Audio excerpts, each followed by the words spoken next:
आज हम देखेंगे इनकम टैक्स में amalgamation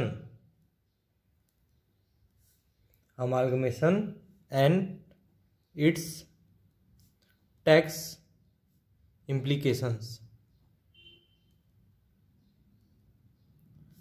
amalgamation and it's tax implications. Amalgamation and it's tax implications. तो अमालगमेशन क्या है? अमालगमेशन की डेफिनेशन दी है सेक्शन 2 सबसेक्शन 1B में।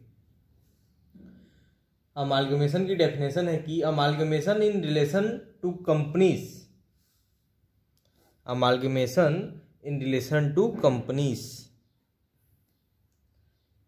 means the merger of one or more companies with another company or the merger of two or more companies to form one company। मान लो ए limited और B limited है, तो ए limited जाके B limited में मर्ज हो जाता है, तो ए लिमिटेड हो जाती है लिक्विडेट और बी लिमिटेड कंटिन्यू करती है। तो यहाँ पर इसे कहेंगे हम लोग अमालगमेशन का पहला टाइप। दूसरा क्या है? ए लिमिटेड है, बी लिमिटेड है, दोनों मिलके क्या बना रही है? नई कंपनी सी लिमिटेड, दोनों मर्ज हो गई। तो यहाँ पर ए लिमिटेड और बी लिमिटेड क्या हो जाएगी? लिक्विडेट, और नई कंपनी फॉर्म हुई सी लिमिटेड, ये कंटिन्यू करेगी। तो इसे कहेंगे हम अमालगमेशन का second type.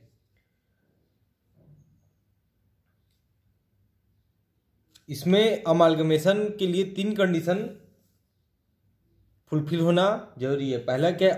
All the property, all the property.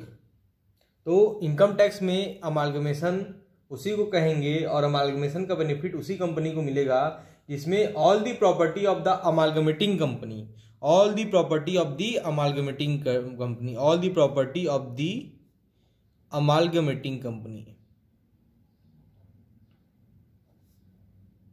यहां पर अमालगमेटिंग कंपनी से मतलब क्या है आपका? ऐसी कंपनी जो अमालगमेट हो रही है दूसरे कंपनी में।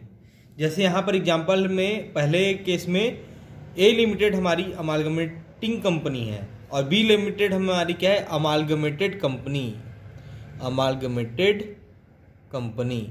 तो पहले एग्जांपल में हमारी ए लिमिटेड अमालगमेटिंग कंपनी है, बी लिमिटेड हमारी अमालगमेटेड कंपनी है। सेकंड एग्जांपल में ए लिमिटेड और बी लिमिटेड हमारी अमालगमेटिंग कंपनी है और सी लिमिटेड हमारी अमालगमेटेड कंपनी है। तो पहला कंडीशन अमालगमेशन में है कि all the property of the amalgamating company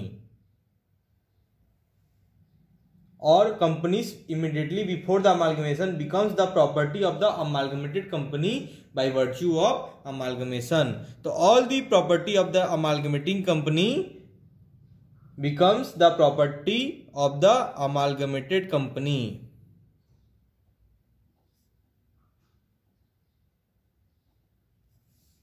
second क्या देखेंगे हम लोग? All the liabilities. जैसे ऑल दी प्रॉपर्टी हुई, उसी तरह all the liabilities of the amalgamating company और companies immediately before the amalgamation becomes the liabilities of the amalgamated company. तीसरा क्या देखेंगे हम लोग?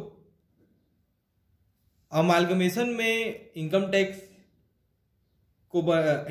में अमालगमेशन का रूल बनाते समय, इनकम टैक्स में अमालगमेशन का लॉ बनाते समय लॉ मेकर्स ने ध्यान में रखने के लिए कहा, लॉ मेकर्स का ये इंटेंशन था कि जो शेयर होल्डर्स हैं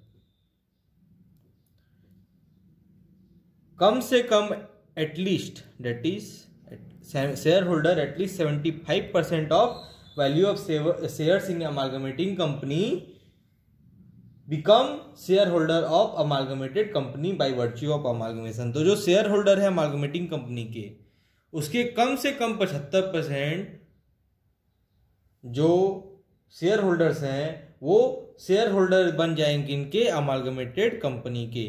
तो यहाँ पर सेक्शन 2 अमालगमेशन को डिफाइन करता है कि एक कंपनी दूसरे कंपनी में यदि मर्ज हो जा रही है, या एक या उससे ज़्यादा कंपनी एक नई कंपनी फॉर्म करती हैं और अपने आप को लिक्विडेट कर देती है, तो उसे हम अमालगमेशन कहते हैं। इसमें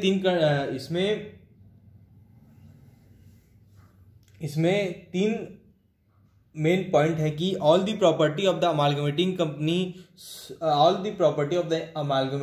becomes the property of the amalgamated company, all the liabilities of the amalgamating company becomes the liability of the amalgamated company, and share holders मतलब जो पुराने कंपनी के मालिक हैं, जो पुराने कंपनी के इक्विटी शेयर होल्डर्स हैं, जो पुराने कंपनी के जो शेयर होल्डर्स हैं, वो एटलीस्ट 75% शेयर होल्डर बन जाए किनके, अमालगमेटेड कंपनी के।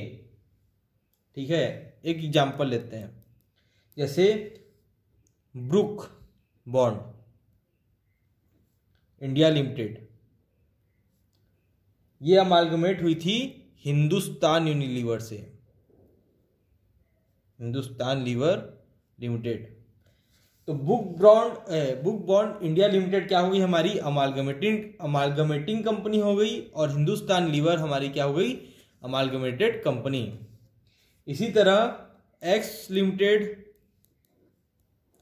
और वाई लिमिटेड ये अमालगमेट हो जा रहे हैं और नई कंपनी बना रहे हैं जेड लिमिटेड। तो इसमें एक्स एंड वाई लिमिटेड क्या हो गई, हमारी अमालगमेटिंग कंपनी, और जेड लिमिटेड हो गई हमारी अमालगमेटेड कंपनी। ठीक है, इसमें अब तीसरा एक एग्जांपल लेते हैं कि Brooke Bond India got amalgamated with Hindustan Lever limited. Hindustan Lever limited holds 80% of share of Brooke Bond India limited. मतलब यदि ये कंपनी इसमें अमालगमेट हो रही है और हिंदुस्तान लीवर लिमिटेड पहले से ही बुक बॉन्ड इंडिया लिमिटेड के शेयर रखी हुई थी, तो यहां पर थर्ड जो आपका कंडीशन है उसमें एक एड ऑन होता है कि जो 75% हम निकालेंगे, जो यदि जो आपके अमालगमेटेड कंपनी का जो शेयर है उसको हम उसमें कंसीडर नहीं करेंगे। जैसे बुक बॉन्ड इंडिया लिमिटेड, जैसे ब्रुक बॉन्ड इंडिया लिमिटेड, ये हिंदुस्तान में अमालगमेट हुई, लेकिन हिंदुस्तान का बुक बॉन्ड इंडिया लिमिटेड में पहले से 80% होल्डिंग्स था। तो हम 75% निकालने के लिए इसको कंसीडर नहीं करेंगे। जैसे दैट इज 75% निकालेंगे हम 20% का, तो इसमें हम कंडीशन 3 तब सेटिस्फाई होगा जब share holder holding 75% of the value of remaining 20% share in Book Bond India Limited, that is इसका 15% becomes the share holder of Hindustan Lever Limited. But if 100% share are held in book bond India Limited by Hindustan Lever Limited or its nominee, then the entire share capital of book bond India Limited will be excluded and the condition 3 need not be fulfilled। जैसे condition 3 में कहा गया कि जो आप share holder के ऊपर condition लगा रहे हैं कि share holder of amalgamating company become share holder of amalgamated company at least 75%, तो इसमें 75% निकालने के लिए हम ऐसे 75% निकालने के लिए हम कंसीडर नहीं करेंगे ऐसे शेयर होल्डर्स जो हिंदुस्तान लीवर लिमिटेड पहले से या उसके नॉमिनी पहले से बुक बॉन्ड इंडिया लिमिटेड में एक्वायर किए हुए थे। तो हम जैसे इस एग्जांपल में 80% हिंदुस्तान और उसके नॉमिनी मिलके इसमें पहले से एक्वायर किए हुए थे, तो हम 75% निकालने के लिए माइनॉरिटी के शेयर को ध्यान देंगे। माइनॉरिटी के शेयर को दैट इज 20% शेयर जो बचे हैं उनका 75%, दैट इज 15% शेयर होल्डर्स, कम से कम 15% शेयर होल्डर्स, 15% शेयर होल्डर कम से कम अमालगमेटिंग कंपनी के अमालगमेटेड कंपनी में हो जाने चाहिए। Thank you.